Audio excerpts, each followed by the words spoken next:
Faster Garage. My name is Matt. This is the start to our YouTube channel that we're going to try to do. We've got two project vehicles at the moment that we're trying to run. Today we're going to talk about our project truck Able, which is to the right of me, which is a 94 Chevy C1500 pickup truck that's been LS swapped.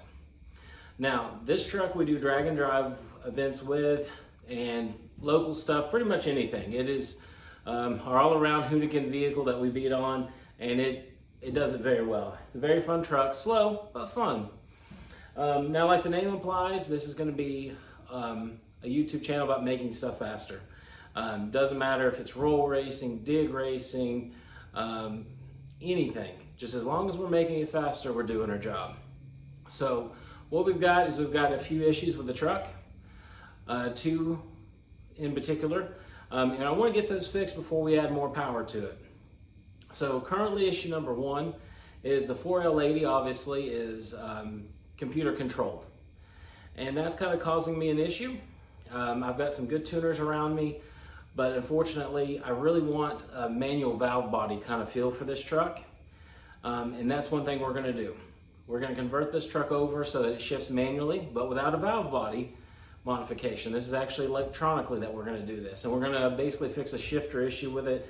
It's got a used B&M shifter in it that's already broken once. We've welded it, but the height's terrible, so we're just going to get a better setup. Where this is costing us power and speed is first gear we can control, so we can manually shift that out, no issue there. Second gear shifts itself, and so does third. Second gear's short shifting just because of how the tune is. I think it's shifting around 5,800 or 5,500 where it should be around 62. And basically we're just going to fix that. Basically we'll manually shift it. That's one thing too why I changed shifters. The shifter I have is a little bit harder ratchet shifter, where the one that I'm going to put in is more set up for manual valve body, so going back and forth will be easier. Second major issue that I've had with this truck for a long time is fuel starvation. So I have a 450 in the factory tank with a Holley fuel mat that runs this way, because the tanks on these are on the driver's side and they're long. I'll show you in just a second. I've got an example. And so basically what happens is we have so much front end travel when it lifts the nose on a really good hook that unless this thing is almost full, it bogs, drops down, then picks up the fuel and runs it on out. So it causes us tons of issue with 60 foot. And it's always a pain to remember to fill up before any race. I don't think a lot of people run into this, because this truck, what we're trying to do is almost like a no prep suspension setup on it in the front, so it has lots of travel. It'll pick the front tires up, not off the ground, but basically looks like a bodybuilder doing a heck of a push-up. I've got basically some aids here to kind of show you what we're running into. So this model, obviously, our OBS truck. In this water bottle, we're going to say this is our fuel tank, and this black line is our pickup. So what's happening is, when we're cruising around, as you can see, the pickup right here, it's in the fuel. Life is good. We're cruising, no problem. But when we hit it with the sauce, get on it, what we're doing is we're actually sending all the fuel to the back here, and we're uncovering the pickup. Even with a hydro mat that's long ways, we're still uncovering it, and then it comes back and we recover. Now, that brings me to the design flaw of this truck for drag racing. This is your tank basically. It sits a long way with the front of the truck here, rear of the truck here. And for lower trucks or not a lot of suspension travel, it's perfect because fuel's gonna go back and forth a little bit, but not a lot. But what we're doing is we're picking it up, and when we do that, there's so much room in the factory tank, even taller here, to come back and run up this wall. So we're picking, we're starting to do G's, and we're just slamming the fuel back up here, and that's causing our issues on the fuel starvation. So I've tried a few things to fix it. The Hydromat I thought would. Hydromat is a basically a thing that Holley makes. It's like a fuel filter, but it picks up like fuel from just any little place that it touches, and it's long ways. It's like $260 deal if I remember correctly, so very expensive. Thought it'd solve our issues. It hasn't. So what I'm going to do is I'm going to give you a look into these mods and what we're going to be doing with it on making improvements on the truck and making it faster. Okay, so this is our shifter we have now. A few problems with this. One, if you can see, my hand comfortably sets up here on the console. So I'm actually having to reach down, which I'm a pretty tall guy, so that's not a big deal. But it'd be very nice if this thing was up higher. Even if it was where it was at now, higher would work. But it'd even be better if we could come back here. I'm not sure how much time we have. I'd like to fabricate a nice piece, but honestly, this truck is more of a get it done, get it out, make it work kind of situation. So we got a lawn lock now, so we're going to retain the shift knob. Just going to basically change this out for a better one. This one is actually a ratchet, and so is the other one, but these are a little bit more positive and negative feel. Plus this one is old, and like I said, it's already broke a few times, so the next one should be much smoother than that. And so what happens is the adjuster doesn't work as far as showing you what gear we're in. So we're in first, we can do a burnout, we leave the line, everything, no problem. When we go to second, that's where my manually shifting ends because of the computer tuning. So in second, it'll shift itself.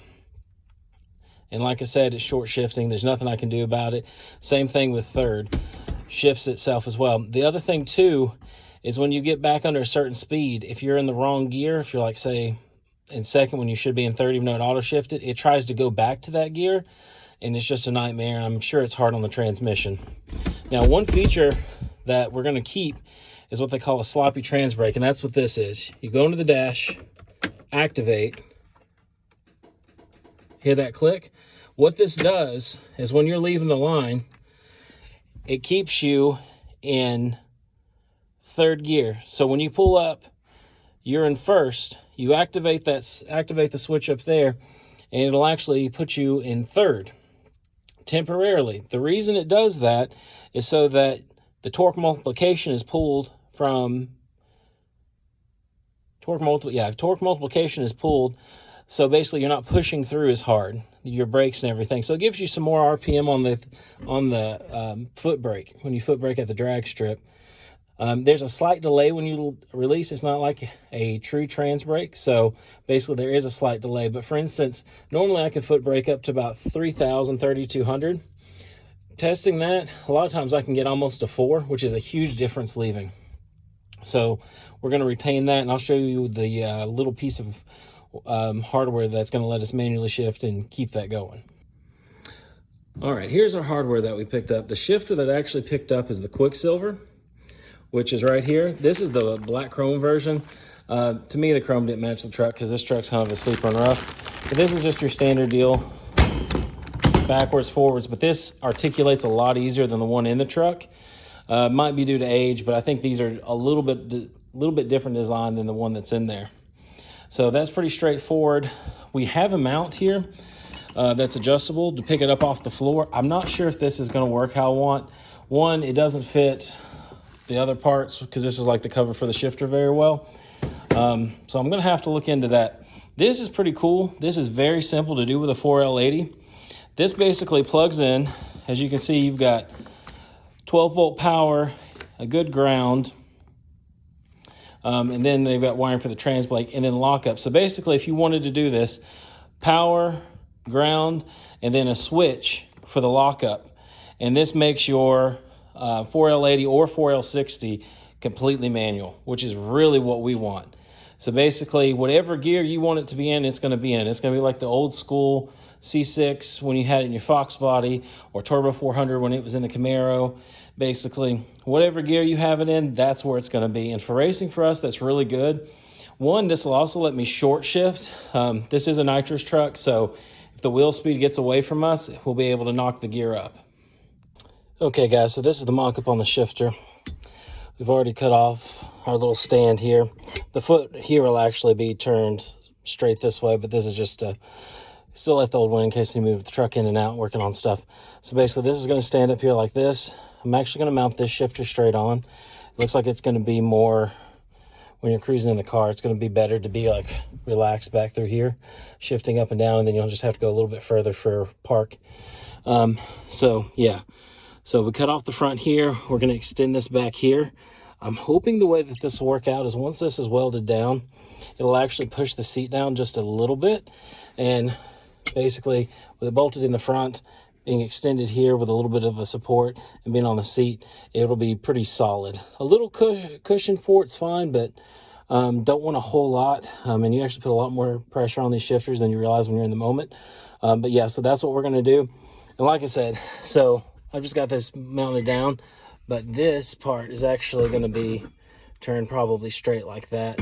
But we did have to cut the front part of this off, mainly just because the cable comes out through here and it's just too much overhang. We didn't need it. So we're going to put a spacer and the other part that I cut off right there and basically make a mount that's longer this way. All right, guys, so we're working on the shifter install. So this is that bracket flipped upside down that I just showed you in the cab. And this is what we're doing. Basically cut off the front, which is here. Got a little bit of a spacer plate. So this is the bottom side. So this will be flipped over. You'll have your 4 mounting holes. You'll have 2 here, and then the other 2 are kind of outset here and here. But that's what's going to bolt onto this. So we're going to weld up here, here, and then I've got some of this we're going to cut and run as a brace, probably across. Probably have to put a little bit more filler there. But yeah, so that's what we're going to do. That way it mounts, and that way this part will hang over on the seat, and so that the shifting will be more comfortable. Well, this is definitely one of those times where that escalated quickly. But we've got our bracket. Like I said, cut off the front, weld it to the back. A little spacer plate made out of the, where's it at? The factory battery tray, since our battery's back here. But this thing looks like it's gonna be plenty sturdy. So this is park, lift up, reverse, think neutral, drive. No, sorry, that's drive. So the ratcheting, oh, this is gonna be nice.